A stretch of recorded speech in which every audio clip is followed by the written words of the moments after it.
Katika utangulizi tumeeleza kwa nini sisi Shura tulichelewa kidogo kuja kwenye kuchambua hii taarifa. Ni kwamba sisi tulichelewa kidogo kuja kutoa hii taarifa kwa sababu tulipenda sana tufanye upembuzi wa kina juu ya muhtasari wa ripoti ya tume ya Jaji Chande, lakini tulikuwa tunatumaini kwamba pengine inawezekana rais akaiwache ile ripoti kamili ili pengine tungeweza kuipitia kwa kina na tukaweza kuyaona mambo kwa kina jinsi yalivyo. Kwa hivyo tulikuwa tumevuta muda kwa sababu ya kuhakikisha kwamba tunaipitia kwa kina hii, lakini pengine tukiwa na matumaini labda rais anaweza kaachia ile ripoti kamili na tukaweza kuisoma, lakini tumefanikiwa kuipitia tu hii muhtasari wa ripoti na tumeusoma kwa kina. Lakini katika kipindi hicho pia tumefanikiwa kusoma nyaraka mbalimbali. Tulisoma nyaraka za wenzetu kama kina watu wa Legal and Human Rights Center, tumesoma watu wa TLS, tumesoma taarifa za wanazuoni wa chuo kikuu UDASA na mashirika mengine ya kutetea haki za binadamu ambayo tumeyaorodhesha humu, na tumeona wamezungumza vizuri, wamefanya uchambuzi mzuri sana, pamoja na vyama vya siasa vile makini, na wamekuwa na mchango unaosaidia sana jamii katika jambo hili. Na sisi tumie fursa hii kuwapongeza wote ambao waliotoa mchango wao mzuri katika tukio hili kubwa ambalo linaloendelea sasa hivi hapa nchini kwetu Tanzania. Tukirudi katika tukiendelea katika sura zilizopo katika waraka wetu ambazo nimesema tutaziangalia kidogo sababu ya ule waraka ni mkubwa. Tumeanza katika sura baada ya utangulizi, tumeanza na mtazamo wa Kiislamu. Sisi ni Waislamu, ni taasisi ya Kiislamu. Kwa hivyo kila jambo letu tunaliangalia vile vile katika mtazamo wa Kiislamu. Kwa hivyo tumeanza na jambo hili, tukaona kwamba tuliwekea mtazamo wa Kiislamu ili kuweza kuwafanya watu pale tunapozungumza basi wajue kwamba tunazungumza tukizingatia misingi ya dini yetu vile vile. Na katika hili kwanza tulianza na kwenye huu mtazamo wa Kiislamu tumezungumzia umuhimu wa mahusiano mema, kwamba Mwenyezi Mungu ameeleza kwamba ametuumba sote binadamu kutokana na yule mwanamke mmoja na kutokana na mwanamume mmoja pamoja na mwanamke mmoja, ambapo ni kwenye sura 49 ni aya ya 13, na amesema kwamba ametuumba sote tuwe sawasawa na ametutaka tuishi kwa amani, na kwamba hakuna mbora kulikoni mwingine isipokuwa mbora ni yule mtu ambaye ni mwadilifu au yule mtu ambaye ni mcha Mungu. Yeye ndo ametuumba sote na ametuleta kwenye ardhi hii kwa ujumla. Kwa hivyo tumejaribu kuonyesha ule umuhimu wa mahusiano sisi kama binadamu na umuhimu wa kuishi pamoja kwa namna iliyokuwa bora ya amani na utulivu. Hii ni nukta ambayo tumejaribu kuonyesha kwamba huu ndio mtazamo wa Kiislamu katika maisha haya ya kawaida, kwamba unawataka binadamu wote waishi pamoja kwa kuheshimiana na kuthaminiana. Lakini tukaelezea adabu za kutofautiana. Katika Uislamu kuna nidhamu yake, yani haturuhusiwi watu kutofautiana alafu tukafika mahala tukawa tunatukanana. Tukio hili la Oktoba 29 lilipotokea mpaka leo hii nchi yetu, na ukisoma kwenye vyombo vya habari, ukiangalia kila mahala, limetawaliwa na matusi mengi sana. Watu wanatukanana, watu wanadharauliana, watu wanashambuliana, wanatengeneza watu wakati mwingine mapicha ya kutukanana, kudhalilisha watu na kadhalika. Mtazamo wa Kiislamu unalipinga jambo hili.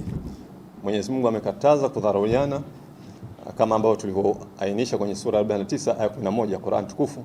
Mwenyezi Mungu amekataza kudharauliana, anasema alikuwa mbora ni yule mcha Mungu, lakini watu wote mnatakiwa mkae sawa sawa katika maisha haya ya kawaida. Kwa hiyo tumeeleza umuhimu wa adabu ya kutofautiana, kwamba hali inayoendelea haitupelekei na turidhishi sisi na matusi yanayoendelea wakati watu wakijadili haya mambo, kimsingi ni kinyume na mtazamo wa Kiislamu.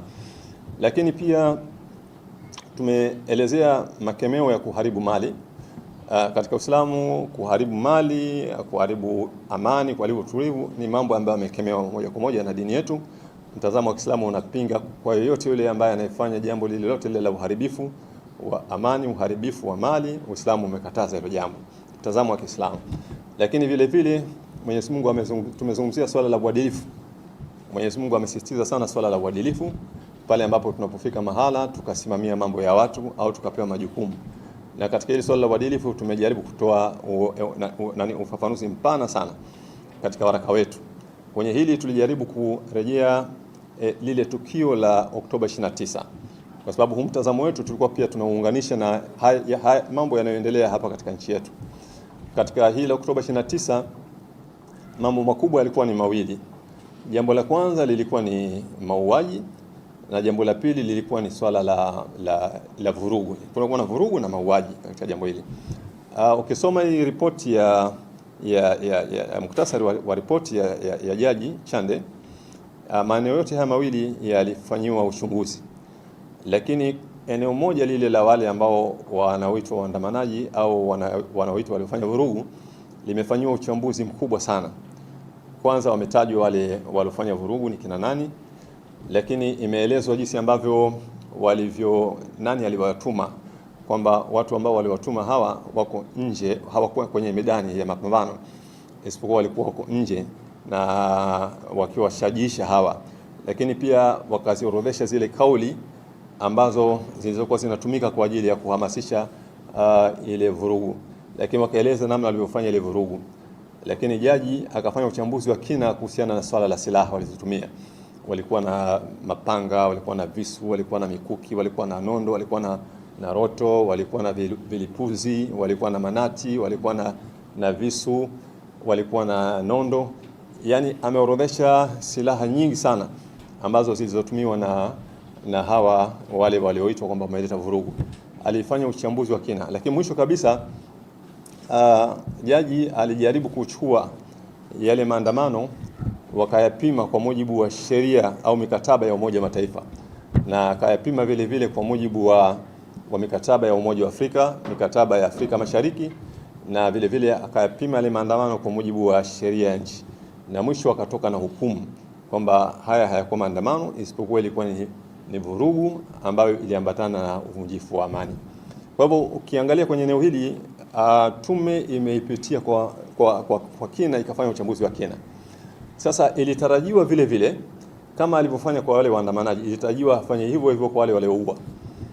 Yani ilitakiwa Jaji Chande na wenzake pia waseme ni nani walioua watu na waliua watu wangapi, walipewa idhini ya kuua, nani aliwaruhusu kuua. Lakini pia angesema vile vile kwamba walikuwa wametumia aina gani ya silaha, walikuwa na bunduki za aina gani, kama ni SMG aseme, kama ni AK47 aseme, walikuwa na magari ya aina gani aseme, walikuwa na ndege za aina gani, helikopta na kadhalika aseme, walikuwa kila alichokuwa nacho, kila silaha kama alivyofanya kwa hawa alitakiwa vile afanye vile vile. Lakini pia alitakiwa atafsiri kauli zile ambazo zilitolewa na viongozi kama alivyotafsiri kauli kwa hawa waandamanaji, atafsiri zile kauli ambazo zilizokuwa zinavihamasisha vyombo vya dola viandae kwa ajili ya mapambano siku ya uchaguzi wa tarehe 29 Oktoba. Na hiyo ilitakiwa jaji na tume ilitakiwa vile vile wafanye uchambuzi, yani waseme kauli hizi zilikuwa zinalenga nini na zilikuwa zinahamasisha nini vile vile, kama alivyofanya kwa upande huu wa mambo ya maandamano au vurugu. Lakini mwisho alitakiwa pia afanye kama alivyofanya kwa hao watu wa vurugu, kwa maana kwamba ayachukue yale mauaji wayapime kwa mujibu wa mikataba ya Umoja wa Mataifa, ayapime kwa mujibu wa mikataba ya Umoja wa Afrika, ayapime kwa mujibu wa mikataba ya Afrika Mashariki, na mwisho ayapime kwa mujibu wa katiba ya Jamhuri ya Muungano wa Tanzania. Alafu wafikie conclusion kama alivyofikia huku kwamba mauaji haya yalikuwa ni halali au mauaji haya yalikuwa ni jinai.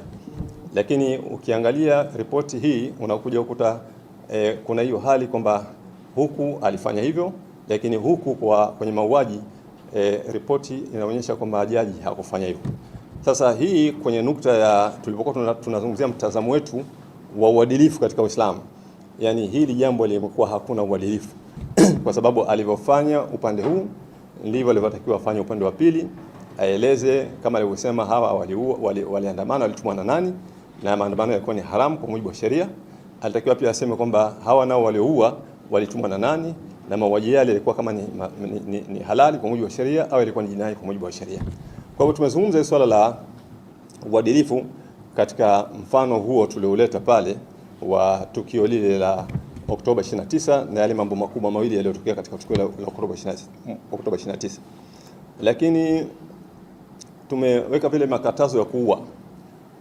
Mtazamo wa Kiislamu unakataza kumuua mtu mpaka pale ambapo atakapokuwa amefanya kosa ambalo hukumu yake ni kuuawa na hukumu itolewe na mahakama. Yani haruhusiwi mtu kumuua mtu bila yule mtu kufahamika kosa lake chini ya mamlaka ile ambayo inahusika. Mtazamo wa Kiislamu unapinga kitendo cha mauaji kwa yote. Tumeweka sura ya 5 aya 54. Lakini vile vile tukaonyesha umuhimu wa suluhu. Katika Uislamu, mtazamo wa Kiislamu ni kwamba yanapotokea makundi mawili yakatofautiana, basi ni lazima litokee kundi la tatu kwa ajili ya suluhu. Na hairuhusiwi katika yale makundi mawili yanayogombana, kundi moja lenyewe ndio lisimamie suluhu. Hilo ni jambo haliwezi kukubalika, sio katika mtazamo wa Kiislamu. Mwenyezi Mungu anasema makundi mawili yakitofautiana, litokee kundi la tatu lilete suluhu baina ya kundi hili na kundi hili, na lile kundi ambalo litakalogoma kuja kwenye suluhu, Mwenyezi Mungu amesema lile kundi ni lazima lipigwe mpaka likubali kuja kwenye suluhu, na tumenukuu aya inayoonyesha hivyo. Hapa tulikuwa tunajaribu kuonyesha kwamba katika tukio hili lililotokea la Oktoba 29, haiwezekani mamlaka kama ni mmoja katika wale ambao wanaolaumiwa, alafu mamlaka ile au serikali ikaunda chombo cha suluhu. Ni lazima kitokee chombo cha katikati kiweze kuleta suluhu baina ya pande hizi mbili. Kwa hivyo hapa tulikuwa tunazungumzia mtazamo wa Kiislamu katika waraka wetu ambao tulio nao. Sura nyingine ilikuwa ni sura ya tumeelezea kilichotokea Oktoba 29. Kwa muhtasari, imefanana na kile ambacho tulisema kwa nyuma. Tumeeleza hapa ili watu waweze kupata picha ya uzito wa tukio lile lililotokea. Katika Oktoba 29 kuna maeneo ambayo yana mvutano, lakini kuna maeneo hakuna mvutano. Kwa mfano, katika swala la maandamano yalikuwaje na kadhalika, mvutano unaweza ukatokea ukaendelea, kwa maana kwamba kila mmoja akajenga hoja zake kwamba labda ilikuwa sawa sio sawa.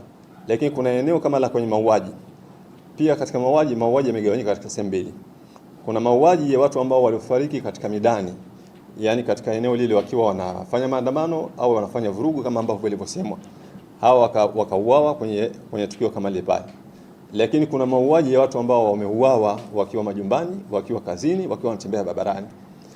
Haya ni maeneo mawili makubwa, ambapo eneo hili la watu waliouawa katika majumba, waliouawa barabarani, ni eneo ambalo halina mjadala kwamba ni lazima linatuleta sote pamoja, na ni eneo ambalo halijadiliwi sana. Lakini bahati nzuri tulipokuwa tunasoma muktasari wa ripoti ya Jaji Chande, ameripoti na amekiri kutokana na mashahidi waleta ushahidi kwamba kuna watu wengi waliouawa kwenye mahoteli, wengine wakiwa nyumbani kwao, wengine wakiwa barabarani, wameuawa barabarani. Kwa hivyo hili ni tukio kubwa ambalo tulikuwa tunajaribu kuonyesha kwamba lina uzito mkubwa sana katika yale mazingira ya tukio lile la Oktoba 29.